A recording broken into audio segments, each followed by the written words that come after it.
the Learning Revolution site.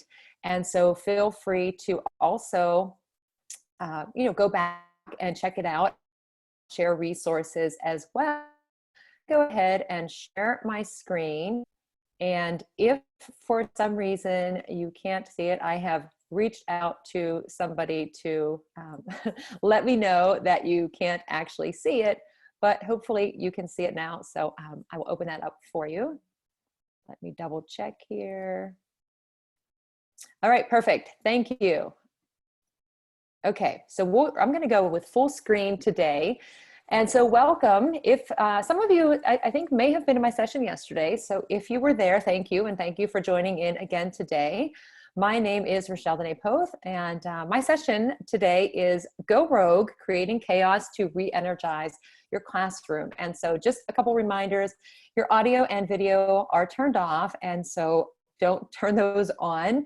But at the end, if you have questions and anything, drop it in the chat. And once we're finished, we have time left over. Be happy to chat with you and answer some questions.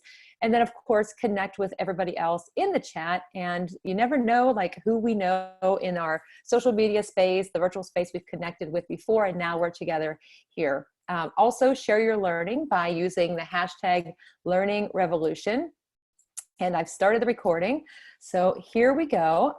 Again, the title is Go Rogue, Creating Chaos to Re-energize Your Classroom, which is an idea that I came up with a few years ago, actually doing a presentation proposal for ISTE. And I was thinking about changes that I had made in my classroom and things that I was doing differently. So I'll be sharing a lot of different ideas with you during the session today, many of which, of course, could be individual sessions all on their own because of the topics. But my hope is to just give you some different ideas. And the one thing, too, that I'll say is these are ideas that when I thought about this presentation, like, these were things that I had done in my classroom. But they can also be done now as we are in remote learning, distance learning, however you want to phrase that, that we can use here in the virtual space, that we can also use when we transition back to our classrooms. And so just sharing some ideas for you. I think it's a great opportunity to kind of try some things differently. And again, my name is Rachelle Dene Poth. That's how you can connect with me on Twitter, Instagram, my email. It's all very consistent, rdene915. And I do have a podcast where I talk about some ideas, some of which I'll be sharing with you in this, and then other topics and things that I come across throughout the week. So just a little bit about me, and it was interesting to see the information that you were sharing that I saw so far. A couple of Spanish teachers, and I have been teaching Spanish at my school. I have also taught French. I'm a STEAM teacher to 8th graders for a course called What's Next in Emerging Technology that I absolutely love. And I had a class meeting with them about 2 hours ago, and I get to teach them about some basic technology skills, but also try out a lot of new things when it comes to emerging technologies, augmented virtual reality, and then do things like right now we're doing Genius Hour, project-based learning, and some of the other things that I'll be telling you about in this session. Speaking about ISTE before, I am president of ISTE's Teacher Education Network, and I've been involved with ISTE for about probably 6 years now. So I love the connections that I've made. And I stay active with learning through ISTE and also through some of the ambassador programs that I know some of you are also involved in, because they're great communities to connect and to learn. I love writing and reading, and so I'm an author and a blogger. And in the past year, I've had a really busy year learning and then putting all those ideas into a couple of different books, which you can see on the screen. And I'm very proud of all the books because I had some students contribute stories, some of my friends and other members of my PLN. And so I just love sharing the stories of others and then learning from each other. And so if at any point you have questions and want to reach out, definitely connect with me on Twitter, rdene915. So what I mentioned when I was looking for ideas for my classroom, it came down to this. And I found this meme online a couple of years ago, well, probably 2 years ago now. And I love the movie reference. Of course, it caught my attention, but I didn't understand student engagement. And for me, in my classroom, I was really struggling around this time of the year, maybe a little bit earlier in March. And I was reaching out, I had Voxer groups, and I was asking specifically to different groups, to different people, different roles across the country, out of the country, you name it. and posting questions, trying to find out like why my students didn't seem to be, interested in learning and motivated. There was just kind of this decrease in what they were doing in class. But before that, like I would see my students, we'd play a game or something, and they looked excited and they were just like totally involved in playing the game in class or doing the activity. And then when it came time for the assessments, they weren't doing as well as I thought that they would. And so I had this complete misunderstanding of the word engagement. And when I went back and I got my master's in educational technology, I spent a semester doing some really intense research on student engagement. And I realized like, oh my goodness, I was totally wrong about this. And so from that point on, I decided I needed to do things a little bit differently. And so that was part of it.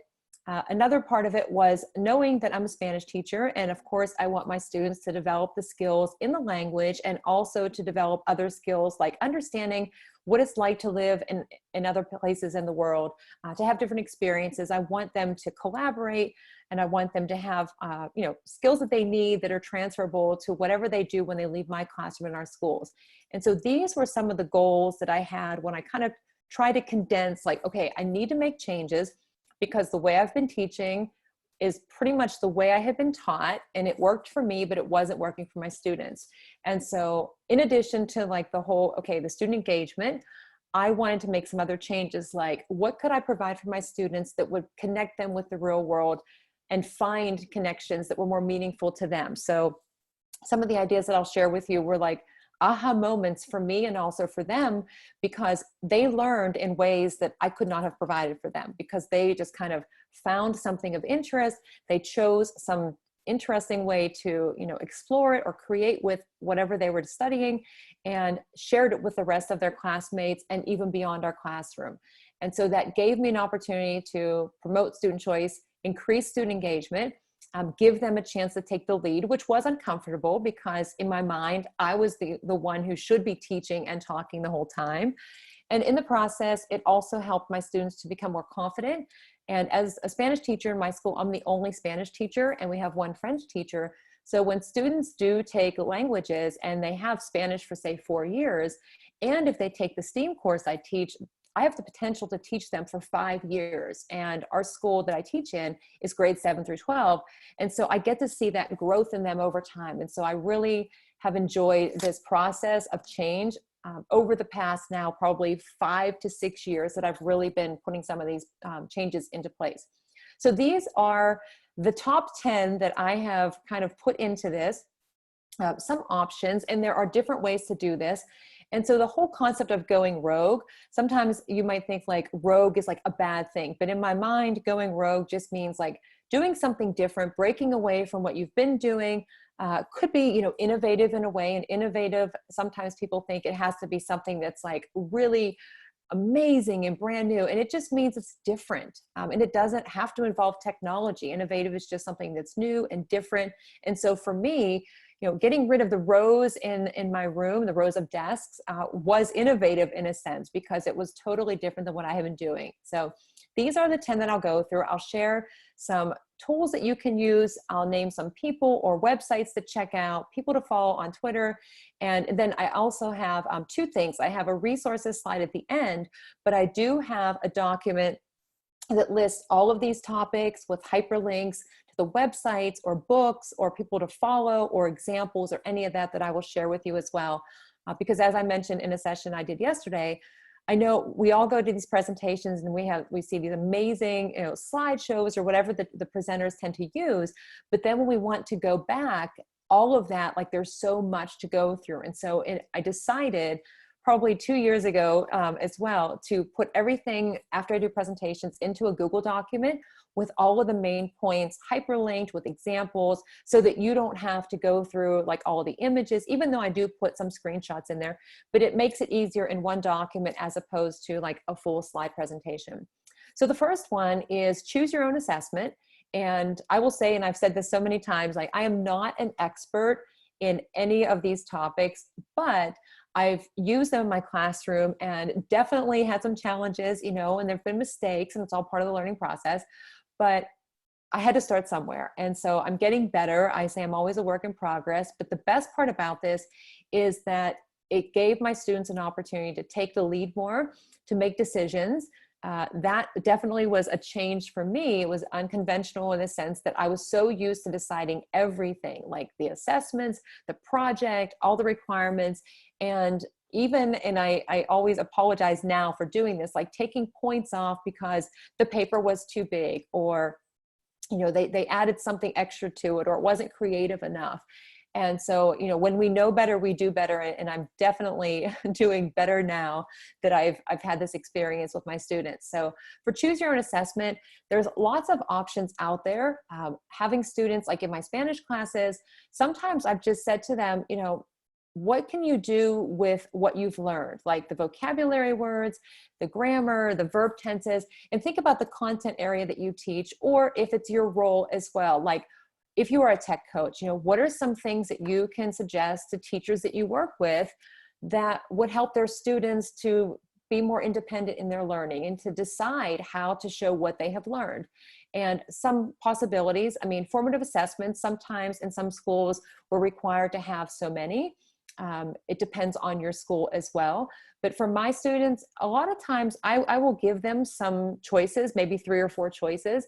But what I find is when I give them like an open-ended, like, oh, create whatever you want, as long as you include this vocabulary and these verbs, for example, some students tend to struggle with that. And I know even myself sometimes when you're given, like, I know that when I'm given this opportunity to like explore something or decide without any like starting point, it's hard if you've been used to being given like all the requirements. And so it makes for a good conversation, and students always have the best ideas.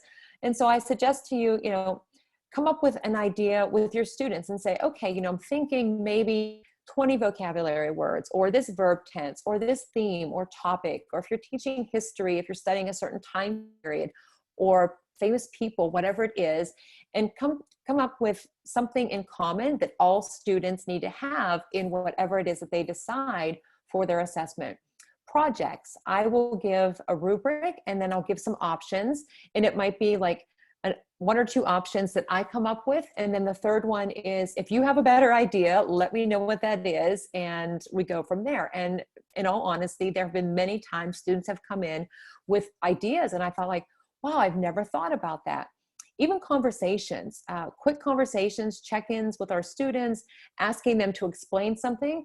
I know that with my students, and even myself, I mean, how many times I would study for something and prepare, and you get the test and it's just like you forget everything. The nerves take over, whatever.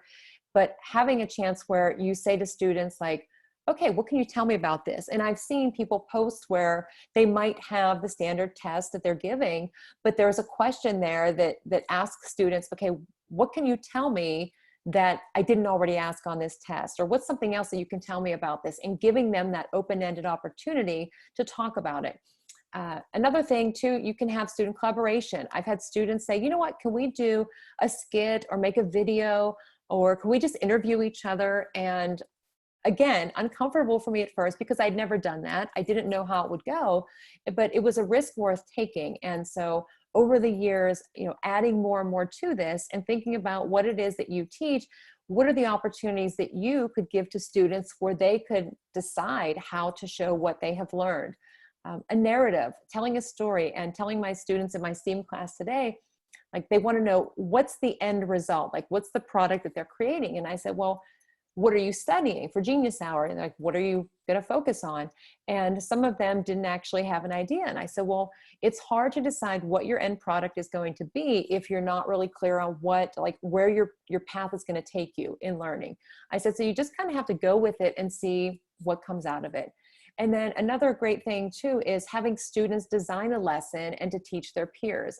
And those we can then use, like if students would create something, and it's not about technology, it can be paper, it can just be, you know, somebody speaking in front of the class, but having something where students create and they remember it because they put it in the time, they put in the time, they're creating, but also because they see the value in it and it gets shared with other classmates and that we can use it and refer back to it as teachers. I think that makes a huge difference. So the first out of the top 10 is Choose Your Own Assessment. And there are some other resources and methods that are kind of similar to this that some of you may already be doing.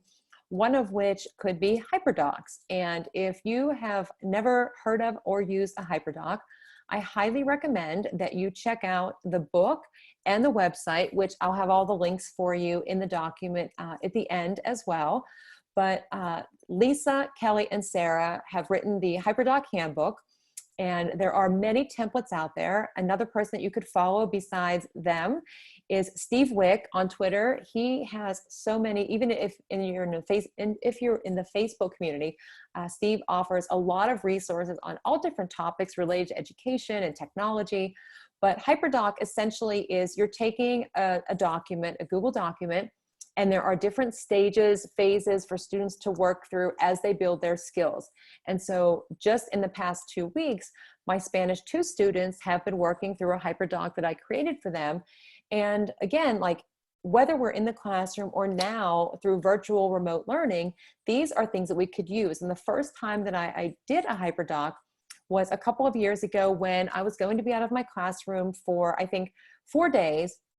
And I didn't want to just give students a bunch of assignments. We didn't have Spanish substitutes, Spanish speaking substitutes at all. And so whoever was going to come in wouldn't really be able to, teach them or instruct or follow along. And so I wanted them to do something that was meaningful, that they could work at their own pace during that time, but also that I could check in with. And so that was my first experience with HyperDocs. And so you basically set up activities. Just on the screen, this is the one similar to what my students are doing now. And they start with some activity to engage them, a video or something. It could be a video you find on YouTube, for example. It could be one that you create, and then gives them a task. I have them like write down verbs or something that is new to you. And then they explore, and then they explain, and it works through all of the phases of it until they finally apply.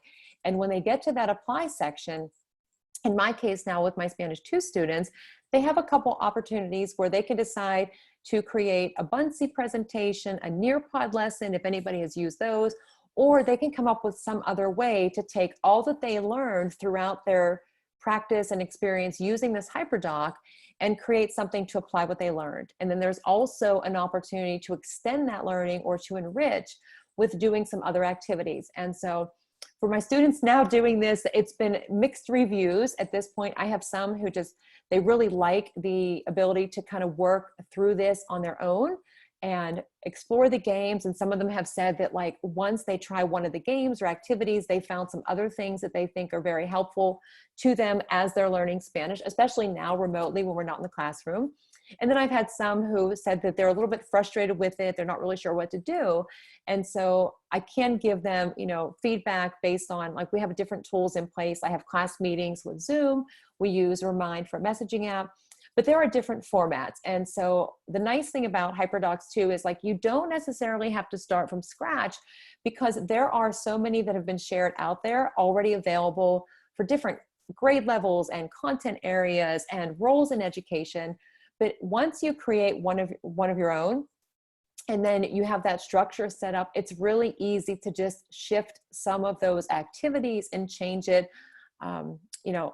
different formats. I mean, that is the first one that I picked, but I definitely recommend checking out the HyperDocs website by Lisa, Kelly, and Sarah, even following the hashtag on Twitter, or checking out Steve Wick and his website as well for more information.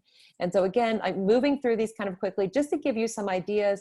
So if you're looking for ways to open up the learning, and say we go back, we get an announcement that like we're going back to school, in 2 weeks or tomorrow, whatever it is, these are ideas that you can use whether in the physical space or in, like, as we are now with the remote teaching. And it's nice, assuming, of course, keeping in mind student access is always important. And so that's something that I know I'm going to definitely be more mindful of when we are back at the start of the year, because I always want to make sure, and I ask my students and their families to find out, the access to devices and the Wi-Fi and all of that, just to make sure ahead of time that all students are able to work through this. And oops, I think I skipped one. HyperDocs. So I didn't skip one. There we go. So here is 2 interesting things. One, there are videos. So I do, whenever I've done this with my students, I have showed them a couple of videos, like if I'm doing HyperDocs, I will show them the video like this one that's available on YouTube, and then I'll explain to them like how it works. But you don't always have to use that same structure of a Google document. The example on the screen, somebody did one with Buncee, where essentially it was the same thing. You're taking and giving a task, and you have the hyperlink there that directs students to some other activity or to some other thing that they have to complete, and it's all stored in one space. And I know now, especially over the past couple of months, as our schools have been closed, trying to help with that feeling of being overwhelmed, where if we're not all, I know a lot of teachers are not necessarily all using Microsoft Teams or Google Classroom or have a website or LMS. And so trying to make it so it's not so overwhelming for students, for their families and educators looking in all of these places for materials, having something like that has made a difference. And so it can be done with the Google, with a HyperDoc. It can also be done using a tool like Buncee or some other tool that you might already be using. And so that's HyperDocs. The next one is Choice Board. And this is one that when I first made my choice board, it had absolutely nothing to do with technology. I sat down one day and I decided to give it a go. I had seen it. I didn't really know that much about it. And I got paper, notebook paper, and I just drew the grid with the 3x3 boxes. And I just hand wrote some different activities into each of the squares. And I made a couple copies for my class. And when they came in, the first thing they said was like, "What is this? Did you write this? I can't really read it." And so I'm like, okay, we got past that. And I explained to them based on what I kind of thought how it worked. And I said, okay, we're going to do some choice boards, and you don't have to do all of the squares. The idea is that you look through them and you find something, your choice, for practicing the vocabulary, the verbs, whatever it is. Now, I should tell you that beyond the student engagement and all of those goals that I shared with you, another reason that I started to do more of these that I'm sharing with you is because I was teaching in one class period, a Spanish 3, 4, and 5 class. And so I had 3 levels, 17 students in the classroom. And the breakdown was kind of interesting. I only had 1 student in Spanish 5, and I had 10 in Spanish 3, and then I had 6 in Spanish 4. And in my school, we do a 6-day rotation. And so the other part of that was that only on one day were all 17 students there. The rest of the time, there was a variation of some being there 3 days or 4 days, and some were there all 6 days. So I had to find ways that I could keep the students connected and learning, whether they were in the class or they were outside of the class. And so choice boards ended up being a good way to do that, because on, say, day 5 or day 6, they became like choice days. And so when students were in class, they could work on the choice board. And when they weren't in class, they had it available to them once I moved and added some links into it. So there's lots of ways that you can do this. The idea also is focus on Webb's depth of knowledge, so that each of the different choices have a different level, varying from like the lowest level to recall and then building up. And so depending on how you do this, if you do essentially want students to work through all 9 of those, they can pick, but eventually they're going to have to go beyond like that simple lower level recall task and build up. And so in this one, I did share some ideas for them if they wanted to, record on Flipgrid or make a Nearpod lesson or some of these other tools. But some of them, they could have just, some of them drew a picture. Some of them did a word cloud, they made a crossword. And what I found is once they created those, which just required like paper and colored pencils, whatever they created, we were able to display in the classroom. And then that became something that other students could then use to practice and interact with the content that they were learning. And so not necessarily things that I thought of ahead of time, but things that you kind of learn and pick up along the way as you're working. You're like, oh, like unintended results, I guess you could say, of what I was doing. So choice boards have also been really helpful at this time with my students. Many of my students, when they left school back at the beginning of March, didn't take their textbooks or workbooks home for Spanish. And not that I'm totally dependent on those, but I do use some of the materials in those as we work through the chapters and the themes. But when I knew that students didn't all have those materials, I had to think of different ways for them to engage and to interact with the content. And so I've been using some of these also because I know the shift to, okay, everybody's in class, to, okay, all of our classes are online for students, I mean, that is a huge change. And so I had to really think about what I was asking them to do that will be meaningful, but also help them develop skills and other skills beyond just the Spanish language that we're learning. So that's choice boards. And Genius Hour, as I mentioned, I'm now doing that with my students in my 8th grade. And I decided to do that because we've been studying, emerging technology and all these different topics all year. And I do project-based learning in my Spanish classes. And I thought this will be a good chance to give students for the last couple of weeks to learn about something and to let them know about what Genius Hour is.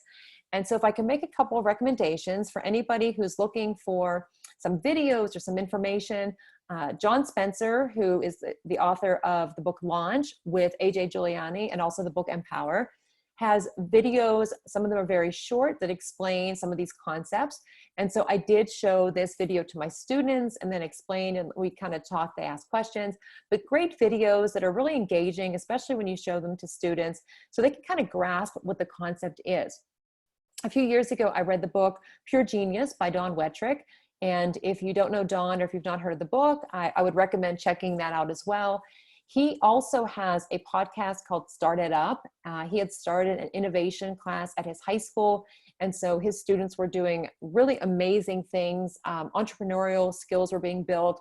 So definitely check out those resources as well. And then even, it's not about the technology. One of my students said today, well, what do I have to create again? And so I gave some ideas, none of which involve technology. But she said, but I want to share it. Like, I want to create something. I said, well, work on whatever it is that you're discovering right now. And then we'll come back and we'll talk about it and see. But the idea is that you give students a chance to kind of share their genius. It is often associated with like Google and 20% time sometimes. Andy McNair, there was a virtual summit the other day on Genius Hour. It happened on Tuesday. And so there were sessions throughout the day. It had Dawn, it had Andy McNair. It also had Joy Kerr and some other people. AJ Giuliani also presented and were on a panel in the morning. And so you could check that out as well. But they each had a session talking about Genius Hour and why it's good for students or what the benefits could be. And so for me, for my students, I'm interested to know, like, what are they curious about? What are some things that, like, if they could study anything that they wanted, what would it be? And so another example on the screen too is one of the educators that I know has used Bunsey to have her students learn about different things related to Genius Hour. And so she'll set up a prompt to give them an idea about, like, in this case, a creative story about going on an adventure around the world. And, what are the things that you're going to do, and then share that back.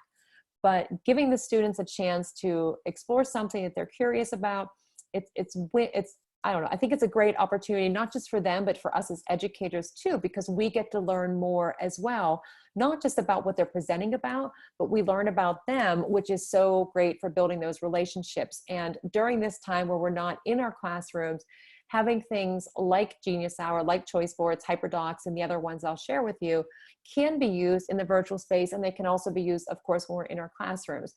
But just an opportunity to, give more ownership to the students to be more independent in their learning. And so I will, again, share these resources at the end. And then kind of tied into Genius Hour in a way, sometimes they're compared a little bit too, is project-based learning. Now, I can tell you that for many years, I really thought that I was doing project-based learning. People would say, are you doing PBL? And I would say, yes, yeah, I've been doing PBL for a long time. Like, I thought it was nothing. It was an interesting question. I thought, well, of course. But then I realized that I wasn't. I was only doing basically learning based on projects. And in the summer of 2016, I went to the Spark Summit in Milwaukee, Wisconsin. And I remember, like, during that time, I had just gotten the book Launch by AJ Giuliani and John Spencer, and I was reading it. And then that same summer, I was going to be speaking at EdModoCon, and I noticed, like, connections, like, on a global scale with other educators. And I started to realize a couple of things. Like, one, after reading the book Launch, I came across a quote that was by Chris Lehman, and it said, if you assign a project and you get back 30 of the same thing, it's not a project, it's a recipe. And so I started to, like, really think about, like, okay, so I have not been doing project-based learning.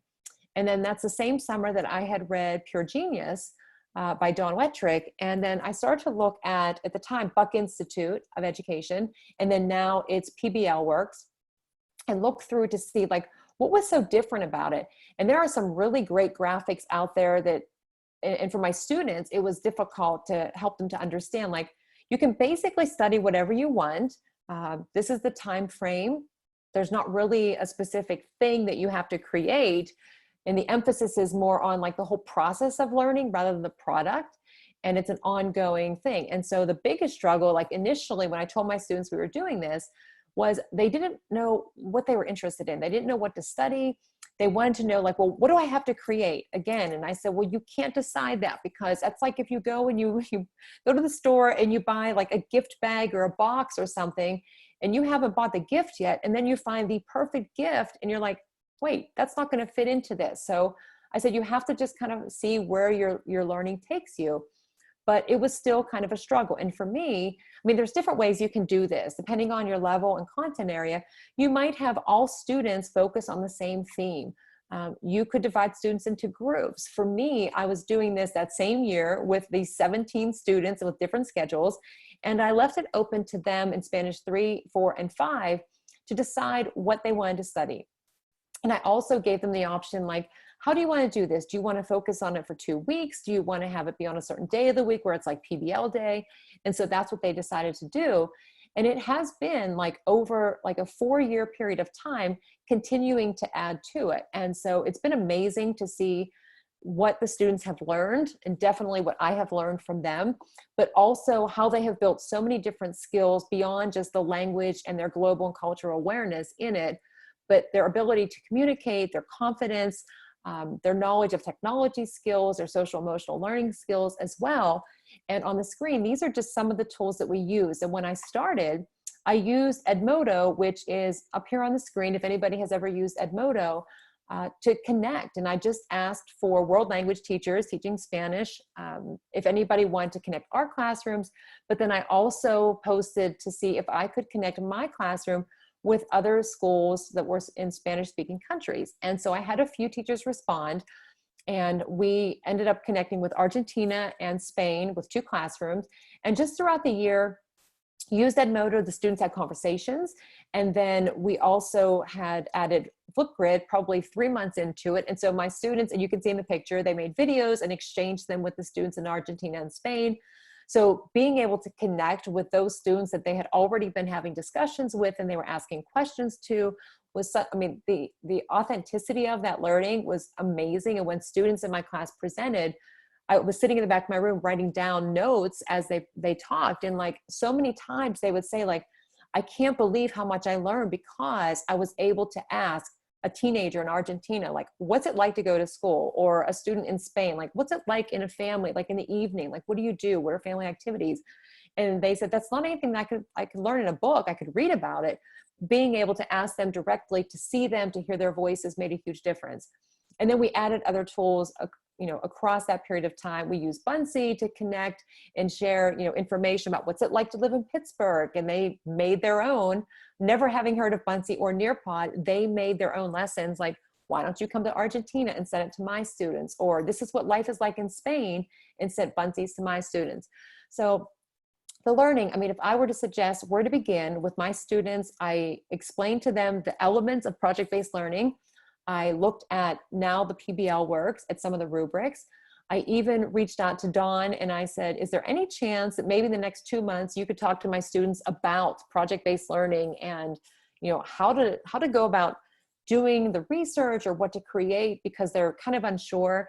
And I was thinking I could, you know, set it up in 2 months, but it was on a Sunday night and he wrote back and he said, sure, how about tomorrow at 10? I'm like, okay, tomorrow it is. So we spent 40 minutes on a Monday morning, through Skype, talking to my students about his students and project-based learning, asking my students questions.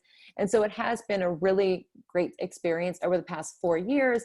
Definitely learn more every single year. You know, always room to grow, but even now having students engage in project-based learning would be a good opportunity to, even with families, with their siblings, with their families, to engage in some type of learning together. And so that, for now, temporary pause. The next one, I know that not being in our physical space of our classrooms, if anybody has ever done station rotations, I had absolutely no idea what I was doing with it. But one morning, a couple of years ago, my room has those sled desks that you can see in the picture, and they were lined up in rows. And I was just standing there before my students came in, and I looked at the room, and it was the same time I was having that student engagement question that I kept asking. And I just realized, like, the problem is the layout of my room.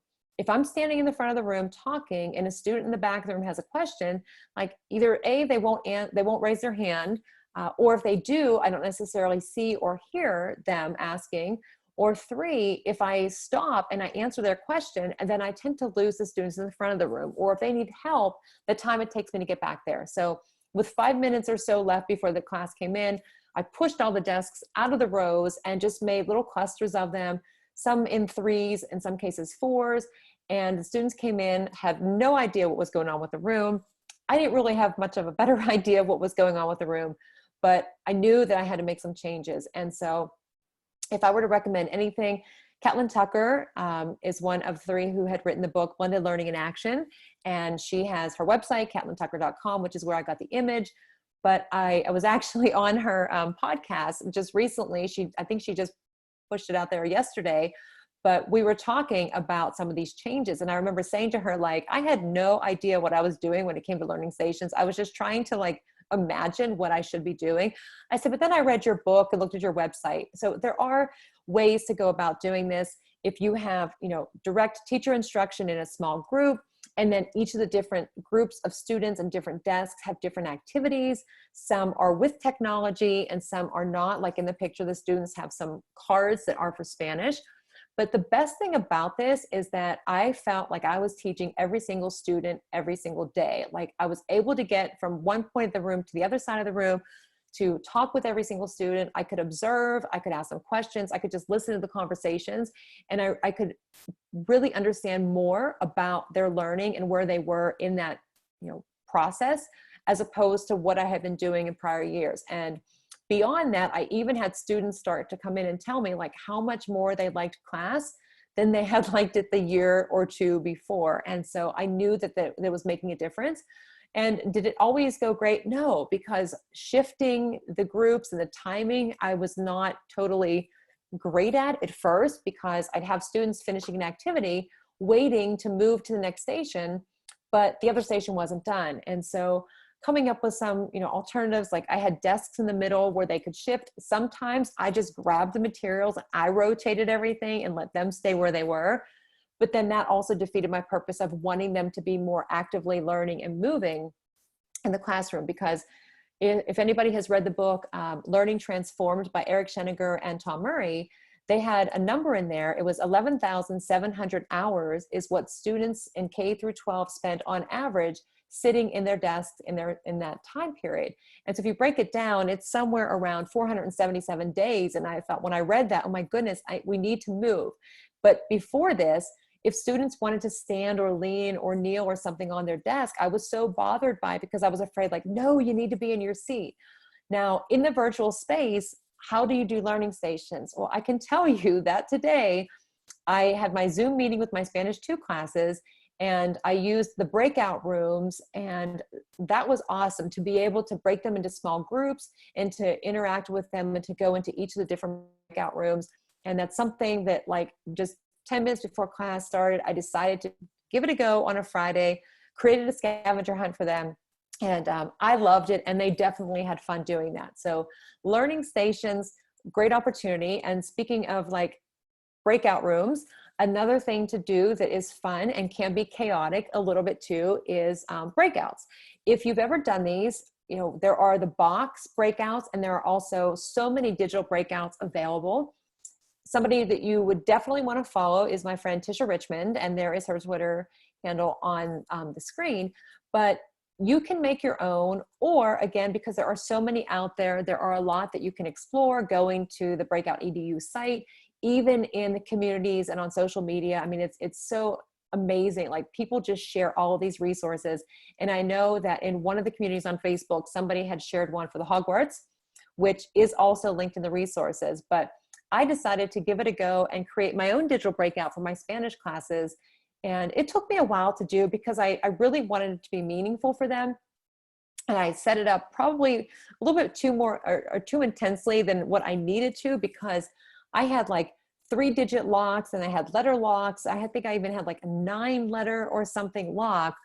And I did also make a mistake in it because I had some students who were like, okay, I'm doing exactly, this is definitely the answer, but it's not marking it correct. And so it's great proof that we make mistakes too. But something else that happened with this is that my students really enjoyed, and mine was not the first one that they did. It was around, right before the holiday break. And it was something I was thinking about doing, and I didn't finish mine in time. So I found 2 of them through the Breakout EDU site and used them with my classes. And my students really liked them, being able to kind of collaborate and work together and have some fun. That after the holiday break, when we came back, I had a student who had actually created 2 of her own breakouts to use for our class. And so I thought, again, like all of the times years ago, like with games of Kahoot, for example, like, oh, we need more games. And me thinking, I have to create every single game. Like, we don't have to. We can have students create these things as well. And it's a good opportunity for them to build these skills and, of course, have fun. So breakouts can be done during this time or when we are in our physical classroom spaces. Also good if you're a tech coach, administrator, for those professional development days and for the team building. I've heard a lot of stories about that as well. And then another thing to mention too, if anybody is interested in like augmented reality, there is an app that I know people have created breakouts with called Metaverse. And if anybody has experience in the chat, feel free to drop that in. And I will check in to see what questions you have for sure. I just want to make sure I give you all of the ideas. So breakouts, we have scavenger hunts, which is exactly what I did today. Although in the past, I think probably 4 years ago, a friend of mine was having people over for the holidays and she was doing a scavenger hunt. And I remember saying to her, oh, did you use an app? And she said, there's an app for that? And I said, yeah, probably, but let it go. And then a few days later, like I looked it up and I came across Goose Chase, and I never did tell her because when she had everybody over, she had created the most amazing, extensive, well-planned scavenger hunt without any app or anything that you could imagine. And I didn't have the heart to tell her, like, there's this app called Goose Chase that you could use, but there are other ways to do this as well. But my first experience was using Goose Chase. And I made it up at the end of the school year around this time when my students were finishing their AP test, the standardized test, spring sports, school musical, you name it, but we still had to prepare for final exams. And so I thought this might be a really good way to help them to review some of the material, get them moving, and not be so focused on like, okay, let's just look at the books or do the activities that we've been doing. And it was definitely chaotic because, as you can see from some of the pictures, my students were kind of moving all around the school, but they had prompts in Spanish and they had to interact with different teachers or students and do different tasks and things and submit the evidence of that. So this is certainly something that you can do now or in school. I did actually win a prize in a scavenger hunt through Goose Chase for a conference in California, and I was not actually there, but I did get involved in it and won a prize. So you can go to Goose Chase. They do have missions already there. You can add your own. My students definitely enjoyed it. We've used it for a few different years, but the best thing they liked about it was that it was a breakaway, and after all of those tests and everything that they have been going through, moving forward to like practice the content before the final exams, it was a lot of fun for them to do. But beyond the Goose Chase, other ideas for scavenger hunts, I'll mention 2 that are great ideas, and you may have already heard of them. But Flip Hunt, if anybody knows Kathy Kay, she is involved in a lot of different groups and has so much information, amazing resource. So I highly recommend that you follow Kathy. But let's see, last year at TCEA, I was at the Microsoft Summit and we were doing a Flip Hunt, and I'd never heard of it. I've used Flipgrid, but I never knew what Flip Hunt was. So that was my first experience with it. So you can check out the hashtag Flip Hunt. You can also see what Kathy has made available, but the idea is it's a scavenger hunt, but you're using Flipgrid. And so you give students, or teachers, if you're a coach, ideas and tasks and things to do that could involve, you know, a picture or a video or whatever. But again, on the move, interactive, and everybody's posting on the Flipgrid. And so it's fun to see. So definitely check out Kathy. And then also a good friend of mine, Laura Steinbrink, if anybody knows Laura. If not, let me move this. You can follow her. But we were talking about scavenger hunts, and she uses Wakelet, and she came up with using Wakelet to create a scavenger hunt. And so her example is also shared in the resources. But the idea, again, is to just get the students involved, or teachers, whatever it is, involved in learning. And the thing that I did today was having my students, I created a Padlet and put them into breakout rooms in the Zoom, and they had to find things, and they were written in Spanish, and then post evidence of pictures that they took or pictures that they found online onto the Padlet. And so I was able to go into each room and talk with them and see like how they were doing in their scavenger hunt. Okay, so, oops, I clicked on it by accident. Here we go back to, all right. So next on the list after scavenger hunts, games. At this time, we have so many different tools available that we probably all have been using. I did find one fairly recently called Word Wall. And if you can see the picture, some of the things might catch your eye, like the Pac-Man. There are some other activities, like there's a wheel. They have topics already created. So if you search the word wall, you can find, like, let's say you're doing nouns, or it's a certain period of time in history or famous people, searching it. And then when students open it up, they can choose from different games, different themes. So it's a lot of choices. In my classroom, I was a little bit uncomfortable with students moving around, but doing some of the games like we've seen, like the Quizlets and the Kahoots, where we want students to collaborate and build, I mean, the language skills for me that I'm teaching, but also collaboration, communication, social emotional learning, all of those, these really do help with that. And these are just some of the examples of the tools that I've used. Quizzes and assigning students some practice games, or if you're doing the homework, even if you're having Zoom meetings, it has really been fun for my students that have joined in to still be able to do some of those same things that we were doing in our classroom. And so when we've played a game of Gimkit or Kahoot, and another new one that I found probably last fall called EduCandy, is definitely a hit. Whether you are students or teachers, it's a lot of fun to play that one.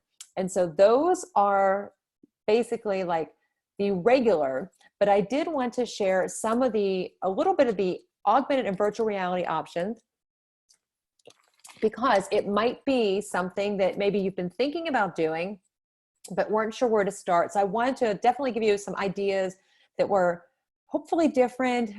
Maybe now you have some time to explore them. And what I've been telling people is, like, this is the time to take some of those chances with ideas maybe you've thought about before but didn't have time, or were like, not sure if it's going to work.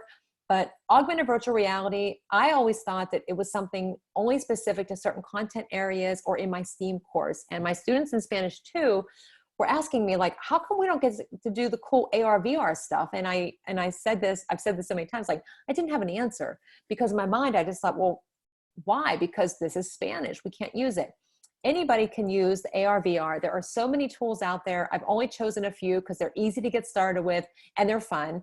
But giving a chance to create something, especially now where we've been at home, and maybe we were going to go on a trip, or we would have students. I mean, there are a lot of student trips that were canceled, or even just for me teaching Spanish is how I got started with having students explore. Like, imagine what it would be like if you went to Greece, or you went to whatever the place was, or you were able to look at a certain period of time and go back and kind of recreate that with one of these tools.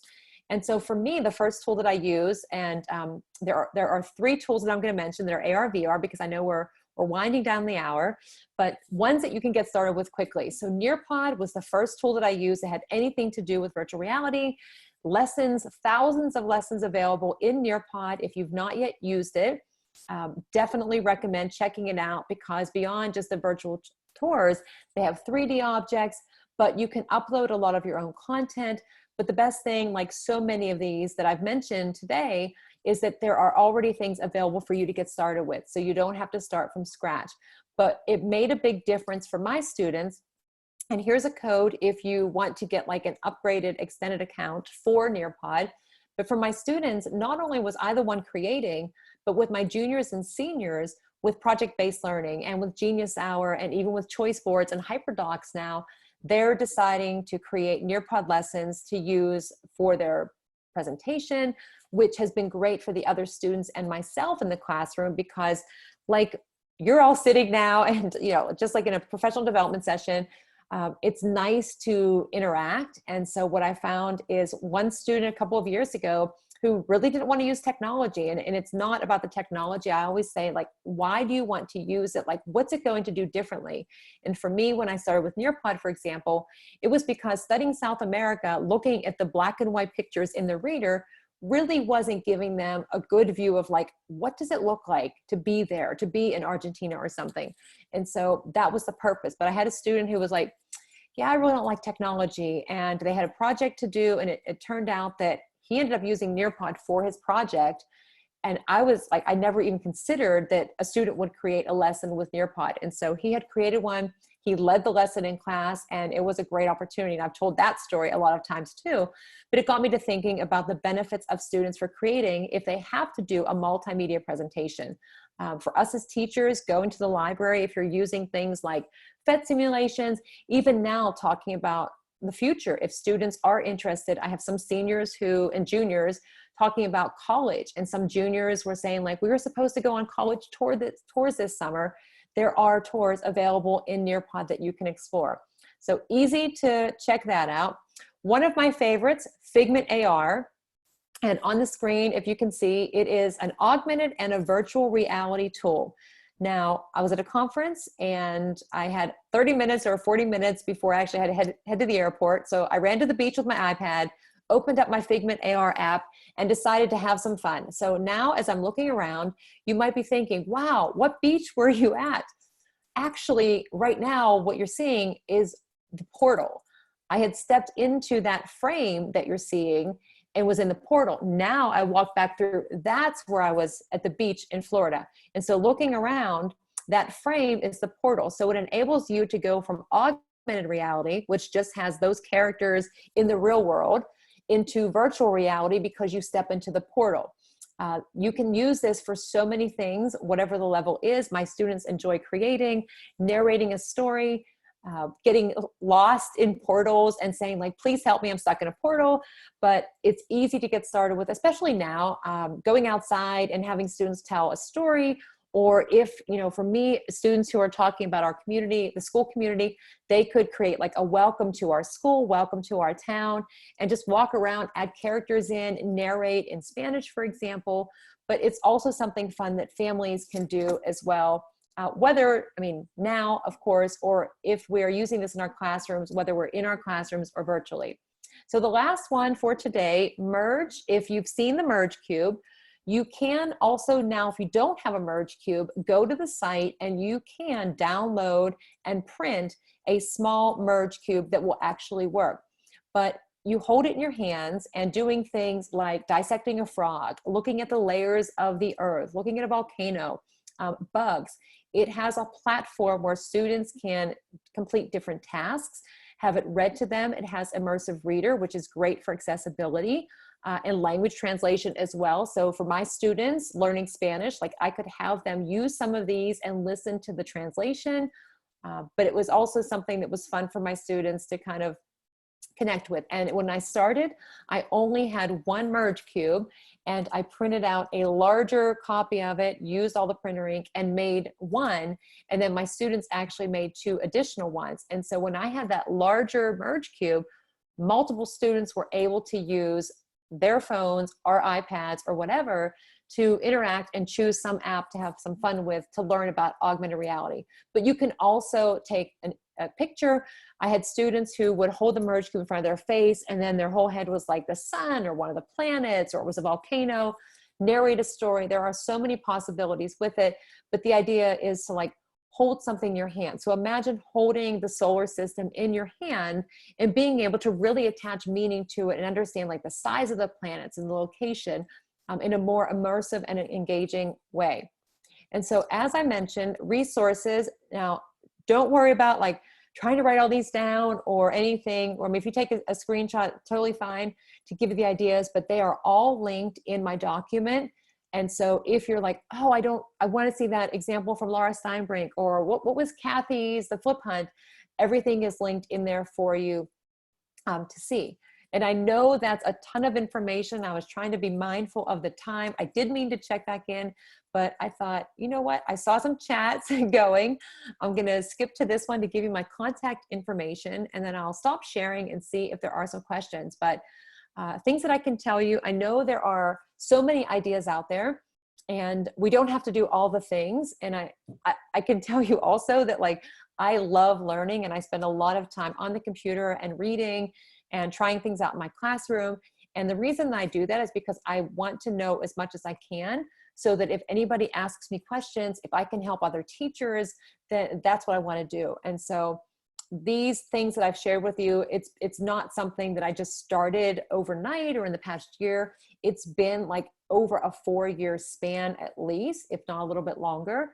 But things that hopefully now, if you see them and you think, oh yeah, you know what, I was looking for an idea for the end of the school year, I think I'm going to try HyperDoc, or I wasn't really sure what to have my students do. Maybe I'll give them the choice and do choice boards, or maybe it's Nearpod. I have a lot of teachers in my school who have been using Nearpod and adding some different activities into those lessons, whether they're meeting, you know, synchronously or they're sharing them out as student paced.